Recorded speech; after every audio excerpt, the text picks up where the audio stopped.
Hello, guys and gals, animal friends, and spirit pals. Welcome to the Spirit Whisper Channel. My name's Mark. I am a voice channel for spirit, an animal whisperer, a psychic, medium. You can call me any of that if you want to. You can just call me Mark. You can call me Spirit Whisper, whatever you like.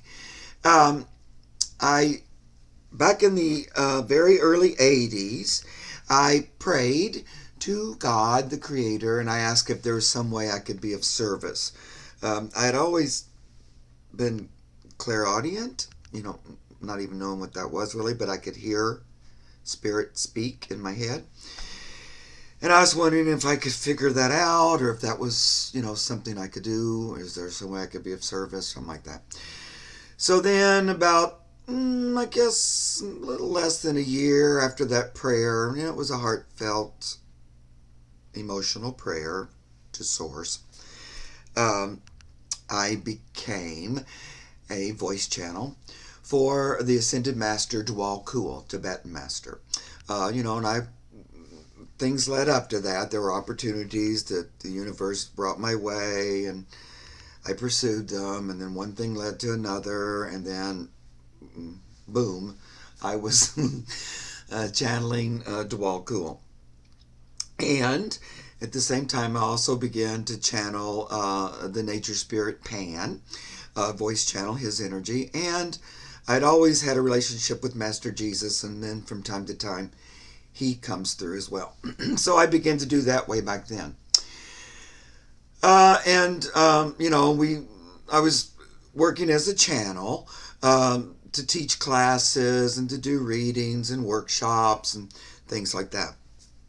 I'd also, about that time, I did another one of my big old prayers to God and Source, and I was wondering if I could be of service to Mother Nature and the animal kingdom in particular, because I was really concerned about them, and I love nature and animals, and I wondered if there's some way I could be of service, and if there was, to show me and help me to know how to do it. And so then Pan, in my meditation, said, yeah, there is. You can be an animal keeper at the zoo. And I thought, oh, that sounds great, but I don't really think so. I was in my early 30s, I guess maybe 31, something like that, which is pretty old to start like a career like that. Plus, even though I have a degree in drama and education, speech, oral communication, that doesn't really qualify you to be an animal keeper at the zoo, and I didn't really have any kind of training or anything like that. And I pretty much thought, sounds great, but I feel like it'll take a miracle for that to happen. And then a little less than a year from that, I was an animal keeper at the Los Angeles Zoo, and I did that for 30 years. And I always felt, and I still do, that Pan went along with me to the zoo, and he was certainly there whenever I asked him to come in to talk with the animals and help me to learn how to do that more specifically. And over those 30 years, I had a lot of fun adventures with animals, and I say with Pan because he was always there with him. And so these videos I call Animal Tales, and they're videos about some of the times and adventures I had with different kinds of animals. And I just want to share their stories with you guys, and for entertainment purposes only. I had so many wonderful times with the animals, and I just like to share their stories with other people. So today we're going to talk about some primates. Now, we're primates, and so are monkeys and apes. And monkeys and apes are different. So, I've taken care of lots of monkeys and lots of apes. And when I took care of apes, it really irked me when people called them monkeys. It's like a pet peeve. I didn't like it, neither did the chimpanzees. So one way you can tell the difference is monkeys have tails and apes don't. There are great apes and there are lesser apes, but none of them have tails. And anyway, so that's just something to think about and to know. And of the great apes, the chimpanzees are their closest living relative, the chimpanzees, is us. We're the most related to them. They're more related to humans human primates than they are to gorillas or orangs or other primates. They're our closest relative in the animal kingdom. So there's that to remember. And they're not monkeys. They don't call them monkeys, if you can remember. But today we are going to talk about monkeys. And one of my favorite monkeys, I've taken care of a lot of monkeys and I love them all. Like I've always said, people ask me, what's my favorite animal? It's really impossible to say because honestly, I love them all. And it's really the one I'm with in the moment. That's probably my favorite. Although I will always love my house animals. The cats are all roaming around the back, but I got Alaska here behind me in her chair. And also Buttercup, as always, the two dog girls, always come when I'm doing a video and hang out with me. So today's video is on tape. It's not live. And I just want to share this little story with you. So gather around the campfire as we listen to my little tale that I like to call Howling with the Howlers. That's right. Today's story is about howler monkeys. I love howler monkeys, and I always felt, after I got to meet a few, that they're very gentle-natured monkeys, and I still do think that. And they just have a gentle demeanor, and they're not like kind of frantic or not super over the top unless they get to howling, and then that can be kind of over the top because it's very loud. And if one starts, then others start and stuff like that. And it's like, whoa. They have really big, deep throat sacs that help them make that howling noise, especially the boys. They get really big ones. But the girls can howl too. So there are red howlers and there are black howlers. And I've cared for both and I love both. I also have some fun stories about both kinds. Today we're going to talk about red howlers. Now both howler monkeys, both kinds, black and red, are New World monkeys. And that means they live here in the Americas. Or in this part of the world, not the old world. That's Africa, Europe, Asia. When we talk about that. And so these are New World monkeys. And so they're mostly in South America, Central America, Belize, places like that. And I'm sure they can even go up into Mexico, not as far as here or Canada, because they're tropical monkeys. And both red and black howlers are in those areas. So today's story is about some little red howlers. Now I took care of 3 grown-up red howlers, and their names were Melis, E.T., and Poco, and I loved them a whole lot. And then, this was when I first started the zoo, so I would say I had been there about a year when I began to take care of howler monkeys. And I became the relief keeper, so that meant when the main keeper was off, I was the keeper. I filled in for her. And I immediately loved them. Now,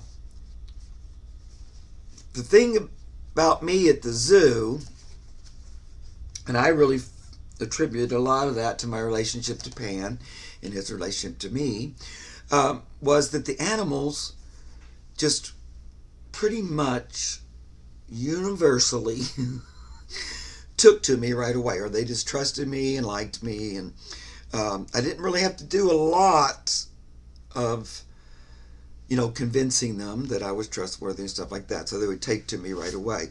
And over the years, I felt like the universe put me with a lot of babies during the time. And there really weren't men in the nursery, so no men ever took care or raised babies, but I ended up being able to do that quite a bit. For one thing, I knew the girls in the nursery, and so they would let me come in. And then also, then the animals would kind of bond to me differently because I was the only male energy. And so it was like daddy, human daddy. And especially if it was a boy baby, they would particularly kind of hang out with me. So the howler monkeys that we had at that time at the zoo were all off exhibit. They were in breeding facilities off exhibit. So when you took care of them, the public didn't really see them. But we were working on, increasing the population and breeding them. And so when I first got there, they'd already had 2 little babies. And their names were Jordan and Noel, a little boy and a little girl. Now I'm going to show you a very cute picture. This is Jordan and Noel. Let's see if you can see how cute they are. 2 little red howlers. They can sometimes, because now Jordan's the bigger one, and he's kind of dark, maroony, I guess like a rusty red color. And that's his little sister, Noel. And in general, the boys are a little bit bigger. And they go from really blonde to like a more rusty red, like this. And here's another very cute picture of them. And of course, they loved each other. And they had that cute little face, like, because the boys get a big, deep throat. And so a lot of times their resting face can look like a little bit sad sack. But, they're not. And so I loved them a whole lot. And of course, Jordan, when we had both of them, Jordan, here he is again when he was teeny tiny. Look at those little cute little howler lips.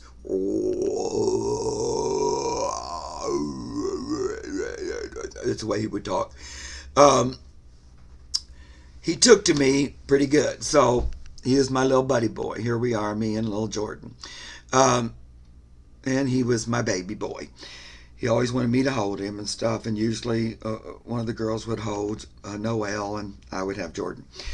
But the zoo had a place for him pretty quickly. So that means he wasn't going to stay there very long, which was, heartbreaking. Because for me, I treated all the animals like they were mine, even though they weren't. And I completely and totally loved them, and just, I didn't really hold back on sharing with them. And I remember he was destined to go to Florida and live in a place called Monkey Jungle. I imagine he's passed by now, but he lived there for a long time. He had a big family, and he was pretty happy there. But when he was going, it was really hard for his keeper. So I went to tell him goodbye and, put him in his little crate so he could go on to the next zoo. And here are some pictures from that day. It was sad, but I still wanted him to feel all this kind of loving and everything before he went. There he is in my hands, sitting. Can't see him very good. And then he was giving me some kissums, kissing up my throat, and giving me little goodbye kisses. Some more little goodbye kisses. Look at him. He goes, "I will eat your ear off with my big, giant howler monkey throat." Of course, he's just a little shaver still. He's a youngster here, even though he's moving. So, after that, Noel became pretty attached to me. And so Noel, I'm going to put their picture here so you can look at them, stayed at the zoo for, a while longer. And she was going to be reintroduced to the adults. Poco, Malus, and E.T. There's the kids back there. And so she's still a little Pip. She didn't get quite as big as her brother, so she's pretty little like this. And she went back to live with them. Now, those howler monkeys, like I said, they were off exhibits. They didn't have really good exhibits. They were more these. They weren't great cages. They were old and they needed to be replaced. But they were these big round circular enclosures, and they didn't really have a safety door cage on it. So mostly you would like to have a secondary door so a keeper can go into that, bring their tools in, close that, open up the other door, and go into the exhibit. And you always went in with these guys because they're friendly monkeys. Or if you didn't have to, but any chance I had to interact with the animals, sign me up. So I always went in with them. And you'd go in there and clean their exhibit with them helping you and stuff. And they also had a indoor area that they can go in out of the weather, and they went in there to sleep at night, stuff like that. And they would go in there and help you clean that too. And that was pretty close quarters. And that was with all the adults. But they didn't really have that safety cage thing. So when you went in, you basically just opened the door. And if they wanted to, they could just run out, Luckily they didn't. One time I was doing that cage, and and it was like we complained all the time, like, it's just, these are nice monkeys, but they can just get out, Anyway, one time I was going in there, and Poco, who I love to pieces, and Poco looked a lot like Jordan. She had a really dark little head and everything. She decided, I'm putting in my bucket, my rake and stuff. And she goes, this would be a great opportunity for me to take a little trip. And so there she went. And I'm right here. And she just starts climbing out the door. And so I go, nope. And I just reached up and grabbed her. I thought that might upset her. And of course, any animal with a mouth can bite you if it wants to, and if it's stressed out and not happy. And I knew she probably wasn't going to be that happy because I had to basically pry her off the bars because she was like, no, grabbing. And I had to take her fingers. But anyway, she let me and she didn't bite me, and I put her back in. But then E.T., the other female, as soon as I did that and closed the door, she came and gave me a big piece of her mind and, bawled me out and told me, please don't ever grab Poco like that. So there was that. So another day, little baby Noelle was living back there with the group. And one day I was coming to work early in the morning, and not only did I take care of those monkeys, a couple days a week, then I also took care of North American animals the rest of the week. So I had I was the relief keeper on 2 strings, which I like to do because I had more experience with more animals. But these 2 strings or groups of animals were close to one another, so I had to pass the monkeys to get to the other one. And I'd always say hi to the monkeys and everything. And this was on the back road, again, not in the main zoo, it was on a back road area. So I'm walking down the main road, and there's a big chain link fence, and it's all overgrown with a passion flower stuff, because we used to grow plants that the monkeys like to eat on there, and pretty thick with growth. And I'm just walking along, it's real early in the morning, and all of a sudden I go, and there's Noelle just sitting on the fence. I go, Noelle, my little baby, why are you out here loose on the fence? I was like, what?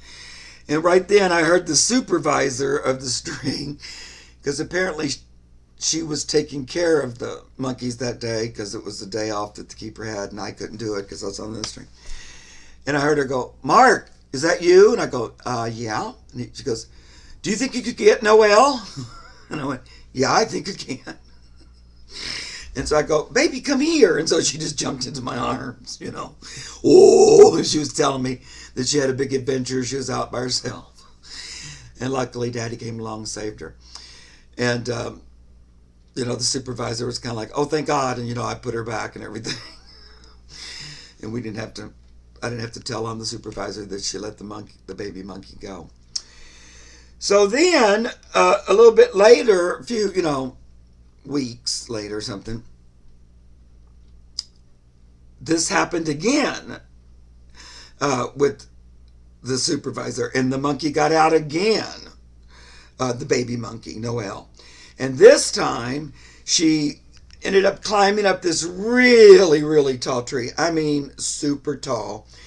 And she climbed way up in the top, and then, like a cat stuck in a tree, she didn't know how to get back down. And then she was traumatized and stressed and howling, and she could, again, it was between my two areas, and so, and of course, I'm there going, oh my God, not this, and how'd this happen? And then she could see me, and she'd be calling, help, help. Oh, I'm up here, I can't get down. And it was pretty traumatic. Anyway, we ended up, we were saying, well, we can just get her. If we can get to her, we can just get her. And they're, the supervisors are always a little crazy because supervisors, and they think they're supposed to know everything, but the truth is the animal keeper that spends weeks and weeks and weeks with the animals knows much more about them. Because when your animals trust you, and if you're that keeper that they trust, they're just so easy to work around, and they tell you what they want and all that kind of stuff. And, they're trustworthy. I trust them, they trust me. But the supervisors and things like that, or people who didn't take care of monkeys, something like that, they wouldn't have that same kind of feeling. So they had a big old plan about how to get her. First of all, they got a cherry picker, which is a big machine that has a basket on it, and you can lift it way up high to the tippy top of that tree. And so me and the other keeper, her name is Lindsay, my friend still to this day, we were like, well, we'll just go up there and get her. We were going to go together because we thought one could hold the crate, because once we got her, we wanted to kind of put her in the crate so we could keep her secure. But they made us take all these nets and like things in case it went. We kept going, okay, thanks. Could you just lift us up? And so they lifted us up, up way. It was, it felt like a mile in the air. And then she was like crying. I go, come here, baby. And then she just jumped into my arms. And then she didn't really want to go in the crate, so I just had to hold her tight while we rolled down. And then we put her back. So that was a couple of baby escapes with the little howler monkeys, which it helped that I had that kind of relationship where I could just retrieve her without being any kind of trauma or, hurt. So, pretty fun stories. And then also, the three adults there, I took care of them for quite a long time. And like I said, their indoor sleep quarters were they were like these closets kind of things. At this point, all that's torn down and they replaced it with much better kinds of things. But back then, it was old and kind of funky. And so those rooms were really small, and there was a big hallway, and then marmosets and tamarins, which are another little primate, little bitty ones in South America, lived across the hall, and that was their night quarters. So they couldn't, go into those side, but there was a hallway in between. And so when I used to clean inside their night quarters, it'd be a lot of shavings and everything. And when I'd get done, I'd just sit down in there, and then the monkeys, because they were helping me the whole time, then they'd come and sit in my lap or sit on my shoulder and fix my hair, howl and pick and play with me. I would always, when I was done working, it would be, which really isn't allotted in a zookeeper schedule, but I always just did it. It would be play interaction time. With however I was able to do that with whatever the animal was, it depended. These guys, I could sit right in there with them, and they could come over and play with me, stuff like that. So I would do that. And so I really trusted them. And then I thought, and plus it was really hard to clean that with their little helpful hands. They would be constantly turning my bucket over or helping me rake, and it was like a lot. And so I thought, you know what? And you could lock that hallway both directions. So I decided I'm just going to let them go out and play in the hallway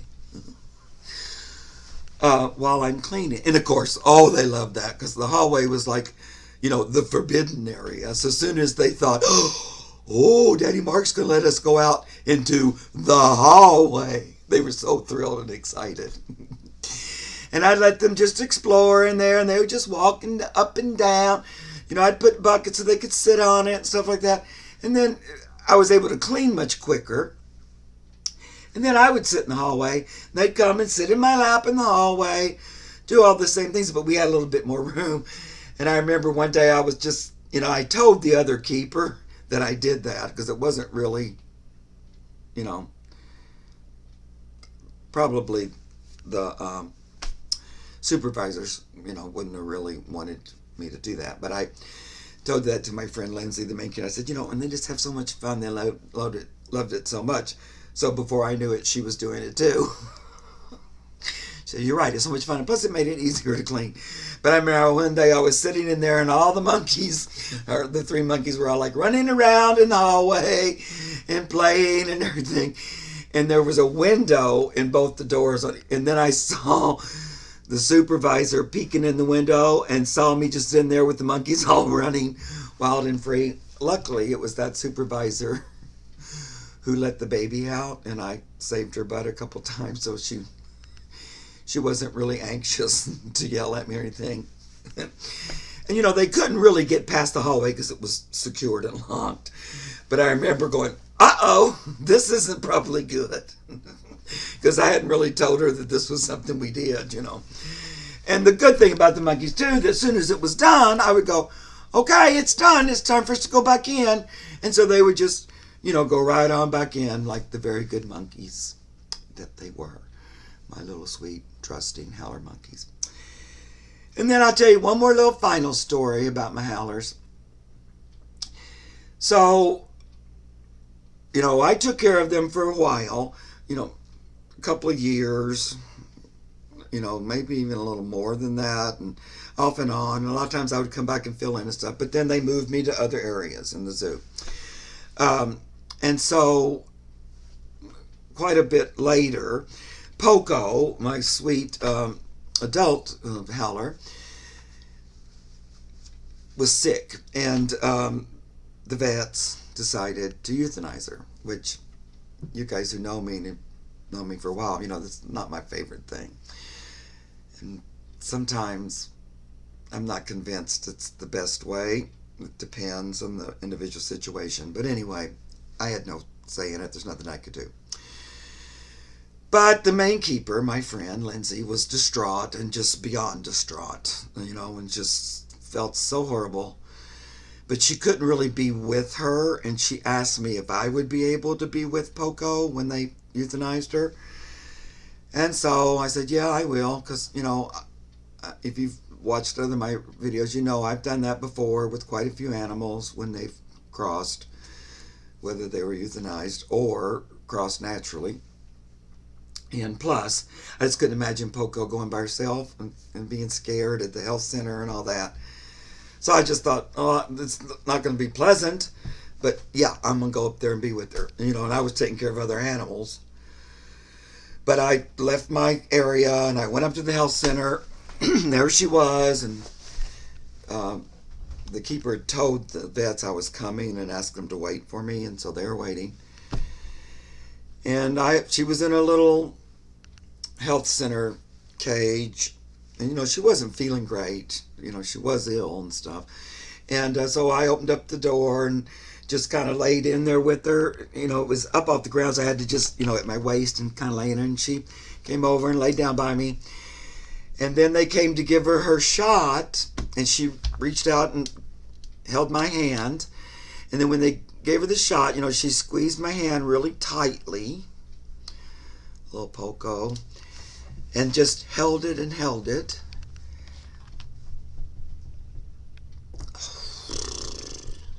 I'm sorry, guys. It just takes me right back to that moment. Until she left her body, and then her little hand went limp. But I just felt like it really helped her go more peacefully. And the way she held my hand so tight when they were giving her shot, and but she passed peacefully, and that was kind of one of the last hands-on experiences I had with the Red Howlers, and they stopped taking care of Howlers after that. We also, at that same time, with Lindsay in that same string, we had Black Howlers too. So I was also taking care of Black Howler Monkeys. So at that time too, but the zoo stopped the breeding program years later, and so they weren't taking care of any more Howlers. But then we opened up a new South American rainforest, and all of a sudden we had Howlers again, and Black Howlers. And really, at that point, I don't think anybody over there had any Howler experience, because we hadn't had any, except for me, and I knew quite a bit. And, I really liked them, and I trusted them, and, I would just do anything with them. So then I ended up again, years later, taking care of Black Howlers again. And again, they had babies, and quite a few. And so I have some stories about those that I'll share on another tape. So anyway, I hope you guys enjoyed that little story about the Black Howler Monkeys. And, the Red Howler Monkeys. Hello. And hope you enjoyed this tape. Before we go, we're just going to take one quick minute. Pan's going to come in.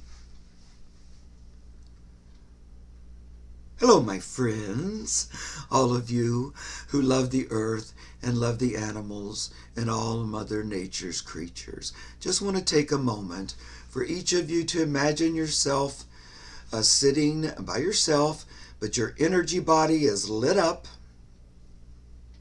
So take a moment to imagine or sense your connection to Source and to the earth, which is one and the same. We want that connection to expand through your auric field and out your arms and hands. And I want you to imagine that you're connecting with another light worker, another member of this group or otherwise, a like-minded, focused human. There we go. So we're connecting, and just want to send energy to Howler Monkeys. So I'm asking for a representative to come forward in the center of the circle. We're going to do black and red. They're both coming forward.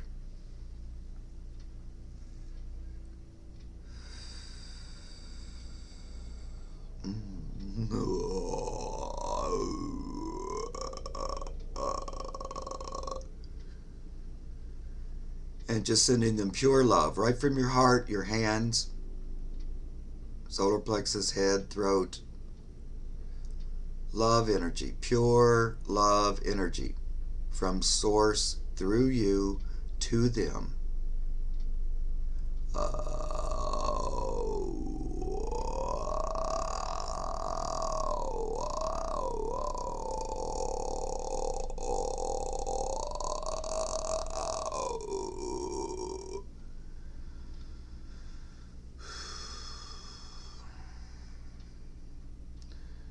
They're just receiving the energy. They're also giving back gratitude, thanking you. I was encouraging Mark there to sound with them, because they're, offering energy back, receiving.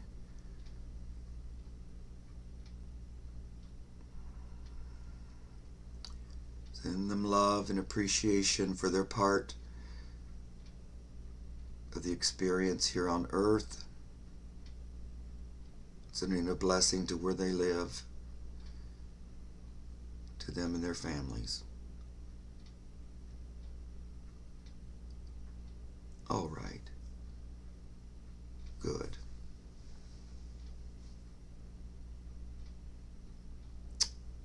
And they already, this is what he's telling me now. He's kind of stepping back. They already feel the love and the energy from Source and from Mother Earth. It's natural. They feel it. It's great to feel it from humans, and that humans are consciously choosing to send that to them specifically.